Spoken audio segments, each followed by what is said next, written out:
The scar across Fiona Gardner's cheek glistened in the morning sunlight as she washed linens behind the Silver Springs Hotel, her fingers raw from the harsh lye soap and her back aching from hours of labor.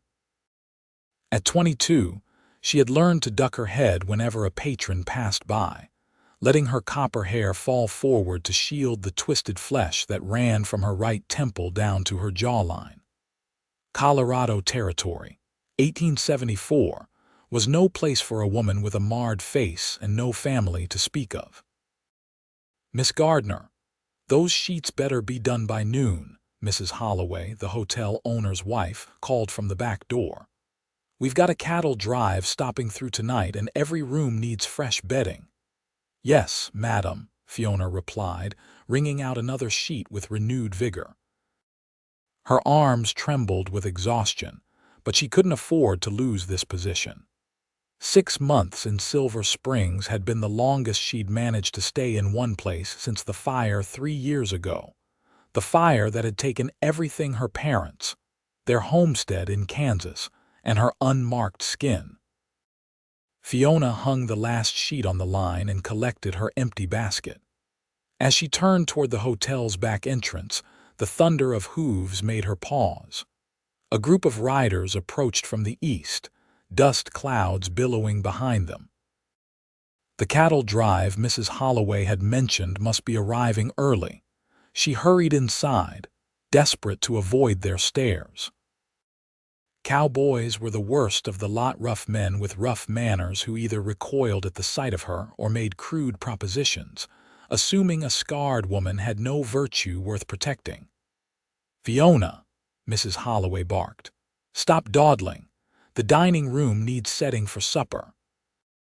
The next hours passed in a blur of polished silverware and folded napkins.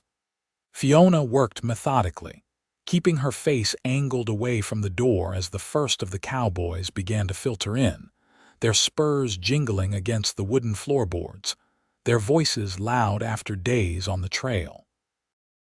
"Water for everyone," Mrs. Holloway instructed, thrusting a pitcher into Fiona's hands. "And mind you don't spill."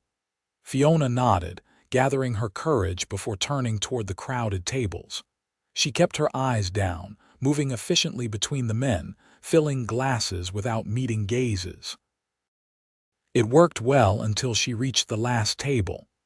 "Thank you, miss," a deep voice said, different from the others, softer, but with the same authority that marked a man accustomed to being heard. Startled, Fiona looked up before she could stop herself. The cowboy was watching her with clear hazel eyes that didn't immediately dart to her scar. He was younger than most trail bosses, perhaps 27 or 28, with sun-bronzed skin and sandy brown hair that curled slightly at his collar. "You're welcome," she managed, quickly looking away and moving to the next table. Throughout the meal, she felt those hazel eyes following her. Not with disgust or unwanted interest, but with something she couldn't name. Curiosity, perhaps.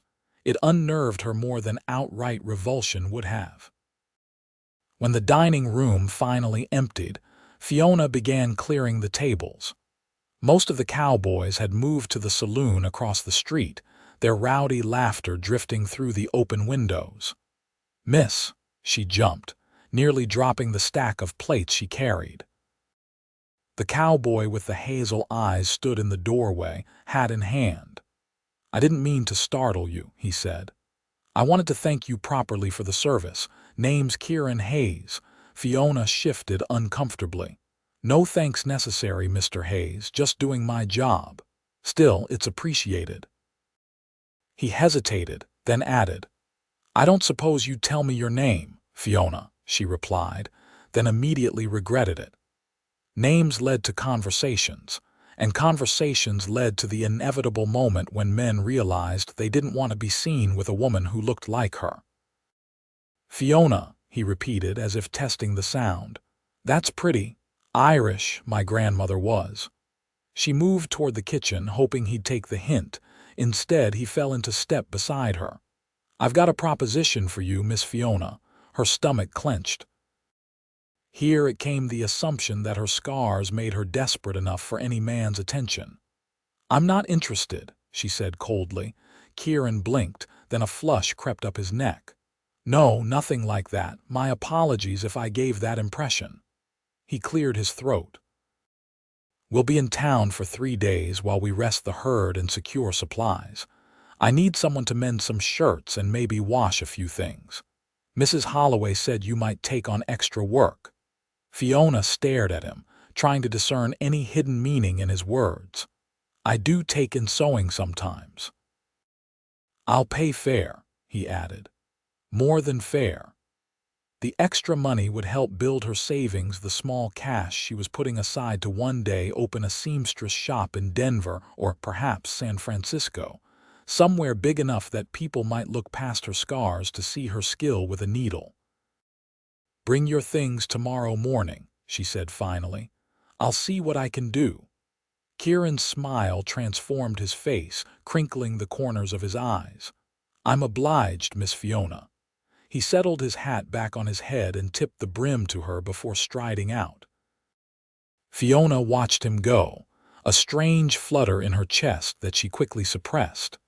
Men like Kieran Hayes, handsome men with kind eyes, weren't for women like her. The sooner she remembered that, the better. The next morning dawned clear and cool, the Rocky Mountains sharp against the eastern sky. Fiona had been up since before sunrise, finishing her hotel duties early so she'd have time for Kieran's mending. When a knock came at the back door of the hotel, she was ready, her sewing basket beside her. "Morning, Miss Fiona," Kieran said, his arms full of clothing. "I hope I'm not too early." "Not at all." She took the bundle from him, their fingers brushing briefly. "You can wait or come back later." "I'll wait if you don't mind. Thought maybe we could talk while you work." Fiona frowned. "There's no need for conversation, Mr. Hayes. I can manage just fine." "I'm sure you can," he said easily, settling onto a bench near the washing tubs. "But I enjoy talking, and from what I've seen, Silver Springs could use more friendly faces." She didn't respond, focusing instead on sorting through the clothes. 3 shirts with torn sleeves, a pair of trousers with a split seam, and several kerchiefs that needed hemming. Simple work, but it would take a couple of hours. Kieran seemed content to sit in silence for a while, watching as she threaded her needle and began on the first shirt. "You've done this before," he observed after several minutes. "Since I was a girl," Fiona replied without looking up. "My mother taught me. She must have been skilled. Your stitches are neater than any I've seen." Pride warmed her chest despite her determination to remain detached. She was the best seamstress in our county. Everyone came to her for wedding dresses and christening gowns. "And where was this county?" Kieran asked. "Kansas. A little place called Elmwood." Her needle slowed as memories surfaced. "It's gone now." "I'm sorry to hear that. What happened?" Fiona's hand went involuntarily to her cheek. "Fire. 3 years ago." Understanding dawned in Kieran's eyes, but to her surprise there was no pity there. "You survived," he said simply. "That takes courage. Not courage, just bad luck that I was the only one who did." The words escaped before she could stop them, harsh with a bitterness she usually kept buried. Kieran leaned forward, his elbows on his knees. "I lost my brother to a fever 2 winters back. For a long time I wondered why it was him and not me, why I got to keep breathing when he didn't." Fiona's needle stilled. "And did you find an answer?" "No," he admitted. "But I stopped asking the question, started asking what I was going to do with the life I still had instead." She resumed her sewing, her stitches smaller and more precise than necessary. "And what was that?" "Bought some land up north, near a place called Willow Creek. Built a cabin. Got myself a small herd to start. This cattle drive is my first big contract, bringing 200 head to the railroad for a rancher out of Texas." Pride colored his voice. "If it goes well, I might be able to expand next year." "You've accomplished a lot for someone so young," Fiona observed. Kieran laughed. 28 isn't so young out here. Most men my age already have wives and children. And you don't want those things. I do, he said, his gaze steady. Just haven't found the right woman to share them with. Fiona looked away, uncomfortable with the direction of the conversation. The first shirt's done, she said, clipping the thread. It'll hold now, but you should get a proper replacement when you can. Kieran took it from her, examining her work with obvious appreciation. This is fine mending, Miss Fiona. Better than fine. Thank you. She reached for the next shirt, eager to redirect his attention. They fell into a rhythm over the next hour, Fiona sewing, Kieran talking about his ranch, his horses, the challenges of establishing himself in a territory still wild around the edges. Occasionally, she would ask a question or offer a comment, surprised by how easily the conversation flowed. When she finished the last kerchief, the sun was high overhead, streaming through the cottonwood trees that lined the hotel's backyard. That's everything, she said, folding the clothes into a neat pile. Kieran reached into his pocket and pulled out several coins. As promised. And a bit extra for the fine work. Fiona hesitated before accepting the money. This is too much. It's what it's worth, he insisted. I know value when I see it. Their eyes met, and for a heartbeat, Fiona forgot about her scars, forgot about the barriers she'd built around herself. Then reality reasserted itself and she stepped back. Thank you for the work, Mr. Hayes. Kieran, he corrected gently.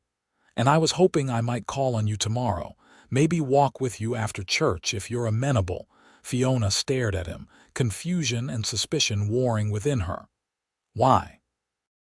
Because I'd like to know you better, he said simply. Is that so hard to believe? Yes, she replied honestly. Men don't usually want to be seen walking with me.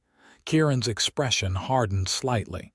Then the men of Silver Springs are fools. It's not just Silver Springs, Fiona said, her hand moving unconsciously to her cheek. It's everywhere I've been since the fire. The scar bothers them that much, wouldn't it bother you, to be seen courting a woman who looks like this? The words came out sharper than she intended, edged with 3 years of accumulated hurt. Kieran stepped closer, his gaze never leaving hers. No, it wouldn't. Because when I look at you, I don't just see a scar. I see green eyes that notice everything. I see hands that create beauty from what's broken. I see a woman who survived something terrible and kept going. Fiona's throat tightened. You don't know me. I'd like to, he said quietly, if you'll let me. For a moment she wavered, tempted by the sincerity in his voice. Then she shook her head. I appreciate your kindness, Mr. Hayes, but you'll be gone in 2 days back to your ranch and your life, and I'll still be here with this face and the stares it brings. Then come with me, he said, the words tumbling out as if he hadn't planned them. To Willow Creek. Fiona gasped. You can't be serious. I am, Kieran insisted, though he looked a bit surprised at himself. Not as I'm not proposing marriage to a woman I just met, but I need help at the ranch. It's too much for one person. You need a fresh start somewhere your skills are valued. It makes sense. It's madness, Fiona countered. You know nothing about me beyond my sewing. I know you're careful, observant, hard-working and lonely same as me. He held her gaze. Think about it. That's all I'm asking. I'll come by tomorrow and you can give me your answer then. Before she could respond, he gathered his mended clothes and walked away, leaving Fiona staring after him, her heart pounding with an emotion she couldn't name. That night, Fiona barely slept. Kieran's offer tumbled through her mind, tempting and terrifying in equal measure. The idea of leaving Silver Springs stirred a hope she'd long suppressed. Since the fire, she'd drifted from town to town, never staying long enough to form attachments, always moving on when the whispers and stares became too much to bear. But Kieran Hayes was a stranger, despite his kind eyes and gentle manner. Following him to a remote ranch could be trading one form of vulnerability for another, far more dangerous kind. By morning, she'd made her decision. She would decline his offer politely but firmly. Silver Springs wasn't perfect, but she had shelter, employment, and the beginnings of savings. It was more than she'd had in years. After church, she spotted him immediately, standing beneath an elm tree at the edge of the small town square. He'd cleaned up for Sunday services, his usually dusty boots polished to a shine, his shirt crisp and white against his tanned skin. Fiona approached slowly, conscious of the curious glances from townspeople unused to seeing her engage willingly with anyone, much less an attractive newcomer. "You came," Kieran said, his face brightening. "To tell you I can't accept your offer," she replied quietly, "but I appreciate it all the same." Disappointment flickered across his features, quickly masked. "I see. Well, I respect your decision, Miss Fiona." "It's not that I don't," she stopped, unsure how to explain without revealing too much of herself. "It wouldn't be proper." "Of course," he agreed, though his tone suggested he found the concern minor. "Perhaps you'd still allow me to walk with you this afternoon, as friends only."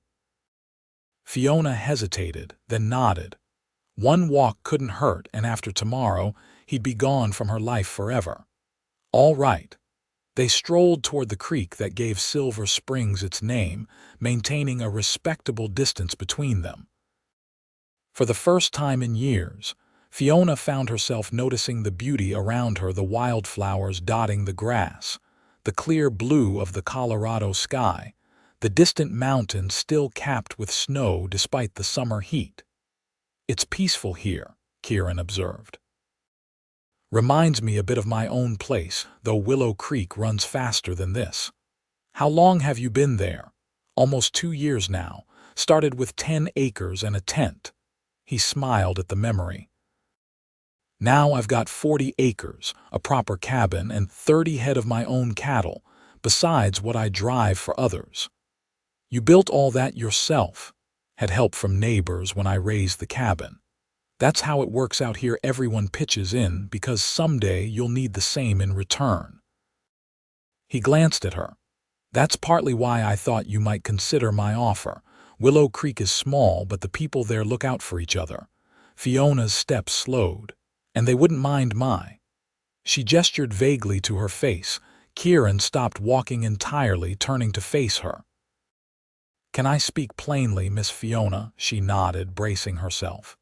"Your scar is part of you, yes, but it's not all of you, not even close to the most interesting thing about you." His gaze was steady, honest. "The people of Willow Creek would see that same as I do." "How can you be so certain?" "Because Annie Blackburn, who runs our general store, has a twisted foot from childhood polio. Thomas Weber lost an arm in the war. Sheriff Peterson's face got clawed by a mountain lion when he was tracking a horse thief." Kieran shrugged. "Out there, what matters is what you can do and who you are, not what marks life's left on you." Fiona looked away, overwhelmed by the picture he painted, a place where she might belong, where her scars might not define her. "I still think it's too great a risk," she said finally. "For both of us." "Some risks are worth taking," Kieran replied softly. "I knew that the moment I saw you." Before she could respond, shouts erupted from the direction of town. They turned to see a group of men running toward the hotel, smoke beginning to rise from its roof. "Fire!" someone yelled. "The hotel's on fire!" Fiona froze, terror washing over her in a paralyzing wave. Smoke, flames, screams. The memories crashed through the careful barriers she'd built. "Fiona," Kieran's voice seemed to come from far away. "Fiona, look at me." His hands were on her shoulders, grounding her. "Breathe, that's it, just breathe." Slowly, the present reasserted itself.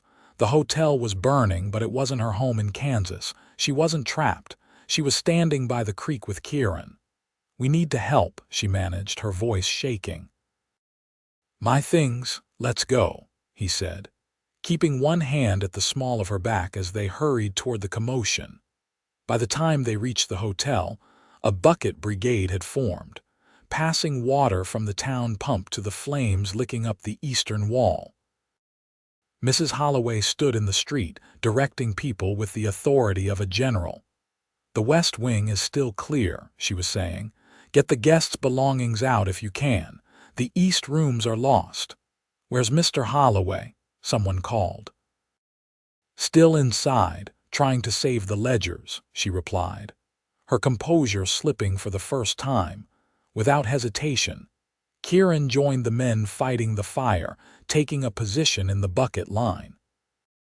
Fiona moved to help the women organizing the rescued items, but her eyes kept straying to the building's entrance, where Mr. Holloway had yet to emerge. The minutes stretched on. The smoke thickened, black and choking. Mrs. Holloway's calls for her husband grew more frantic. Then Fiona saw Kieran break from the line, striding purposefully toward the hotel's front door. "Hayes!" one of the cowboys shouted. "Where are you going?" "Holloway's still in there," he called back, already disappearing into the smoke. Fiona's heart clenched. She'd seen what fire could do, how quickly it could consume everything in its path. Seconds stretched into minutes, each one an eternity of dread. Finally, the door burst open, and Kieran emerged, supporting a coughing, soot-covered Mr. Holloway. They staggered into the street as a cheer went up from the townspeople. Mrs. Holloway rushed to her husband, tears cutting clean tracks through the ash on her face. Kieran stepped back, allowing the couple their reunion, then turned toward the bucket line, ready to rejoin the fight. That's when Fiona saw the blood seeping through his shirt.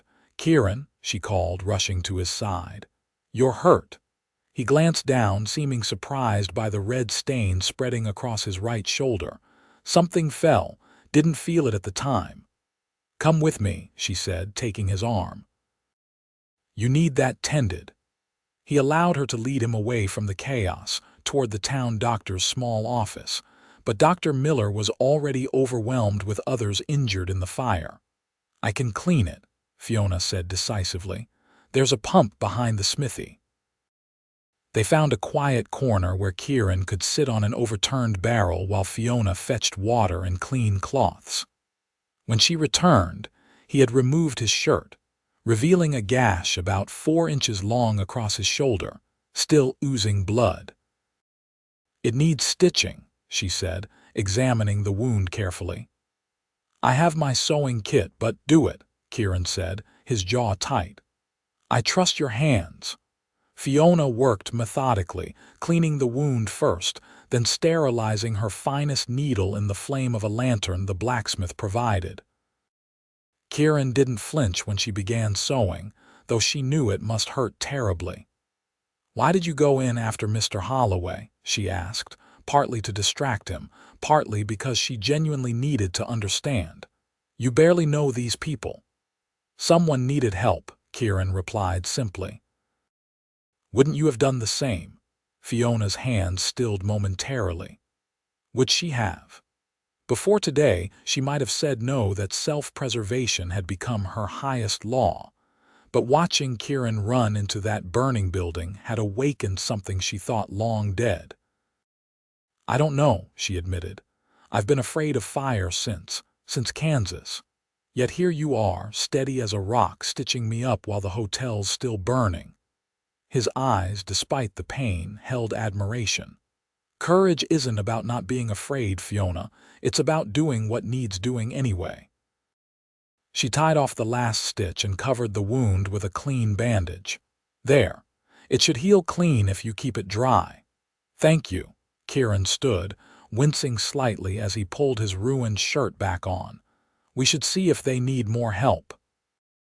By the time they returned to the hotel, the fire was nearly contained. The east wing was destroyed, but the main building and west wing had been saved. People were beginning to drift away, exhausted from the fight. Mrs. Holloway spotted Fiona and hurried over, her face streaked with soot and tears. "Oh, Fiona, there you are. I've been looking everywhere. The fire started in the laundry room. Your quarters are gone." The words took a moment to register. "Everything?" Fiona whispered. "I'm afraid so, dear. All the staff rooms in that wing are lost." Mrs. Holloway squeezed her hand. "Mr. Holloway and I will help you all rebuild, of course, but it will take time." Fiona nodded numbly, the reality slowly sinking in.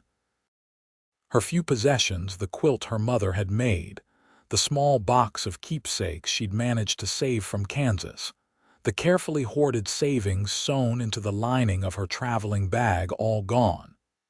"You can stay with my sister and me tonight," Mrs. Holloway continued. "We'll sort something out tomorrow." "Thank you," Fiona managed, though the words felt hollow. Tomorrow? What would tomorrow bring now?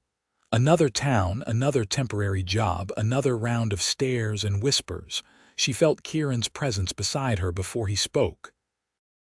"My offer still stands," he said quietly.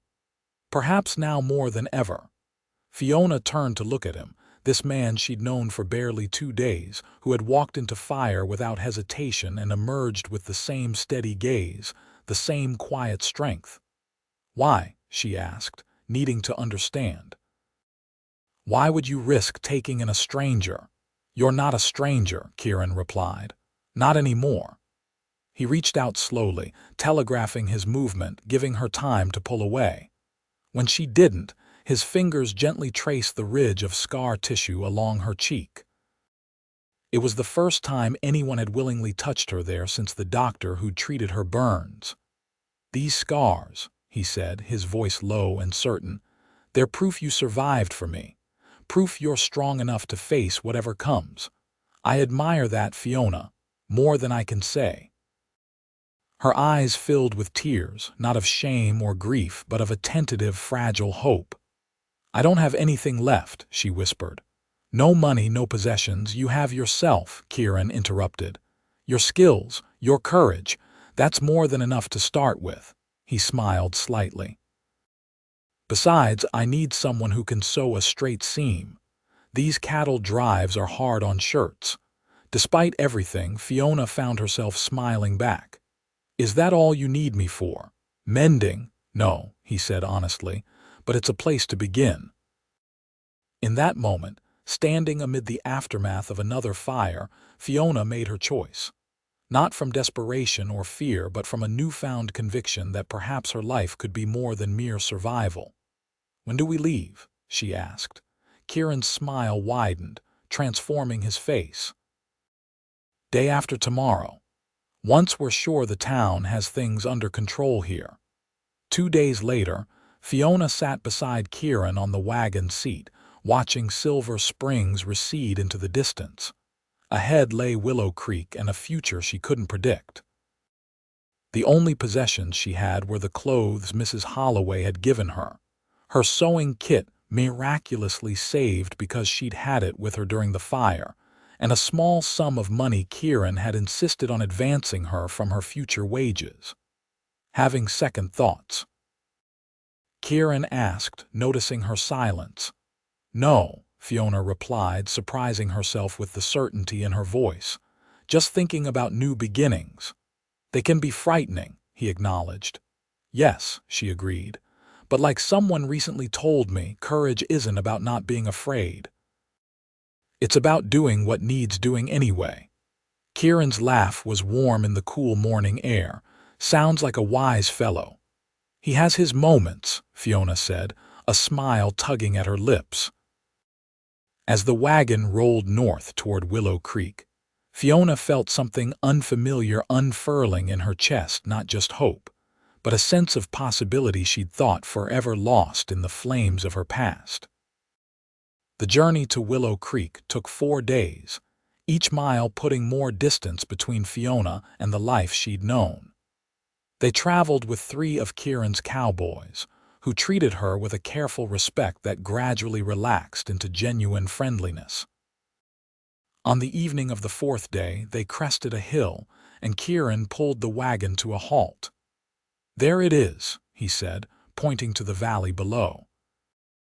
Willow Creek was smaller than Fiona had imagined, perhaps 20 buildings clustered around a central street, with scattered homesteads visible in the surrounding countryside.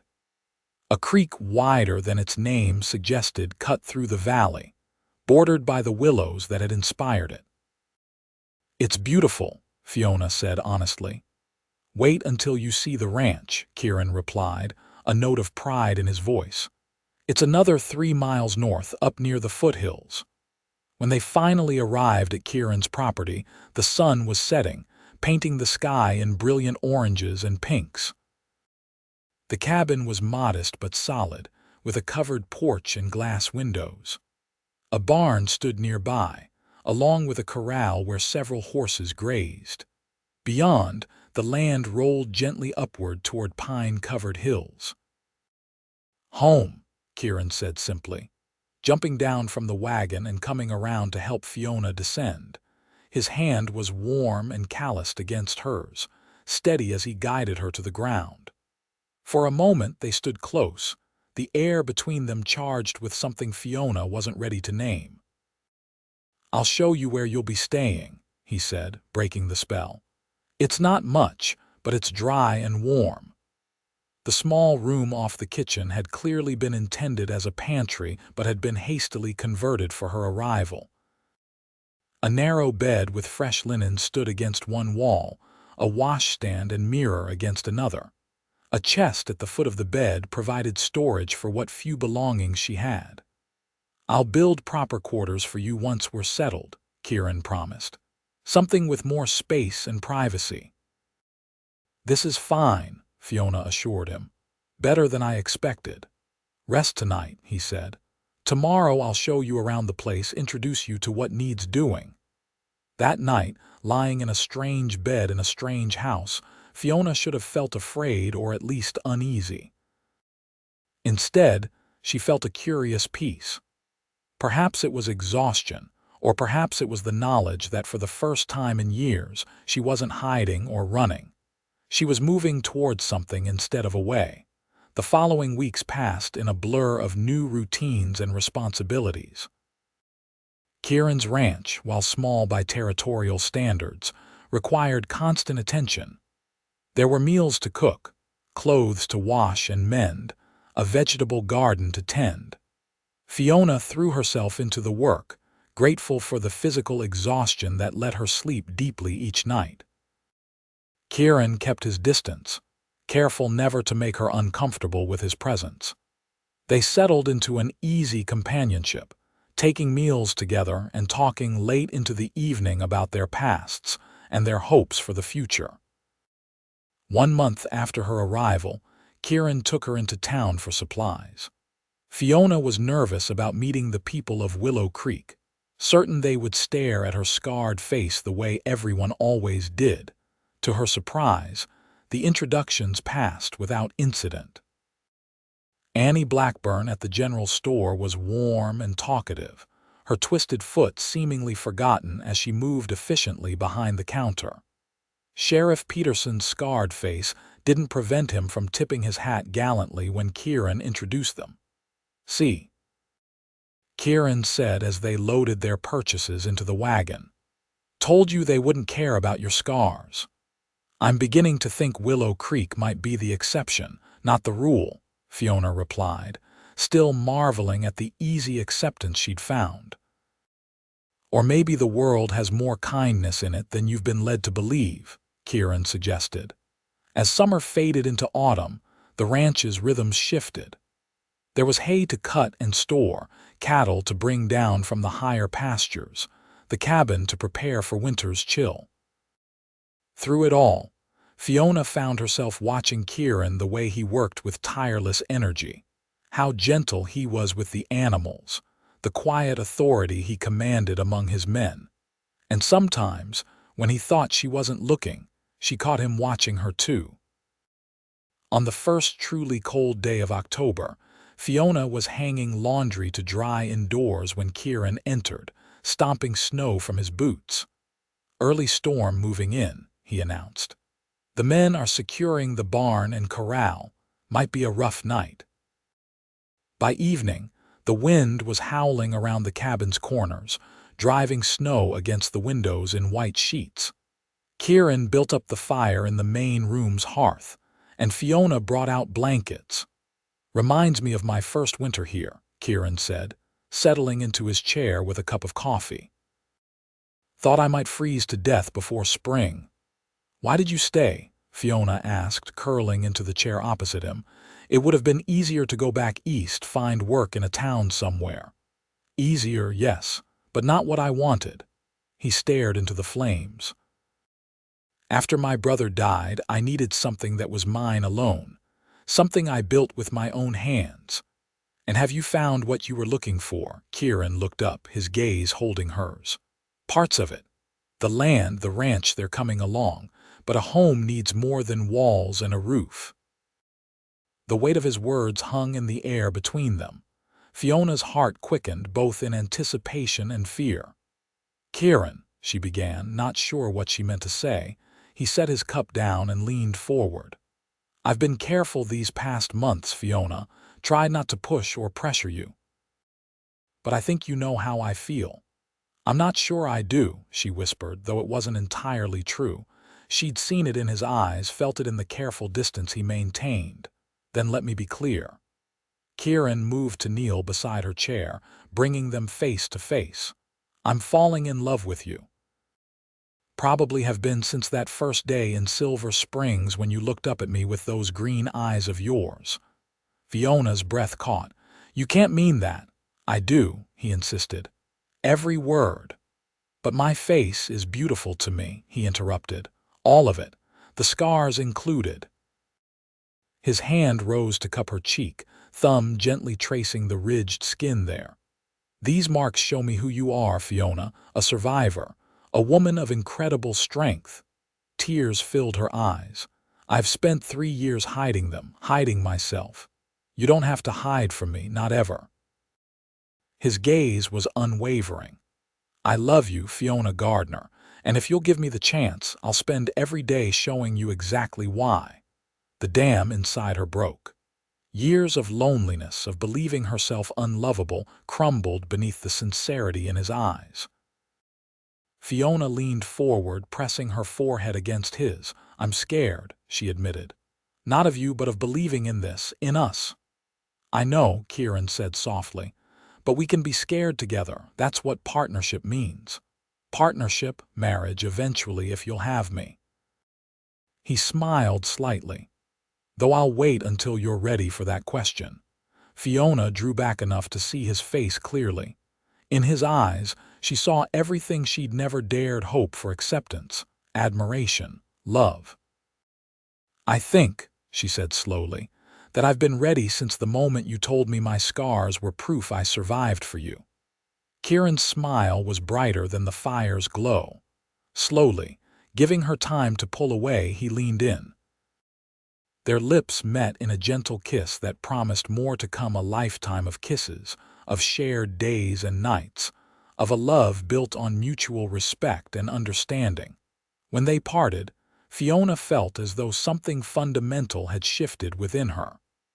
The scars remained, would always remain. But for the first time since the fire, they felt like part of her story rather than its tragic end. "So," Kieran said, his voice slightly unsteady, "is that a yes to partnership?" Fiona laughed, the sound free and unguarded. "Yes," she replied.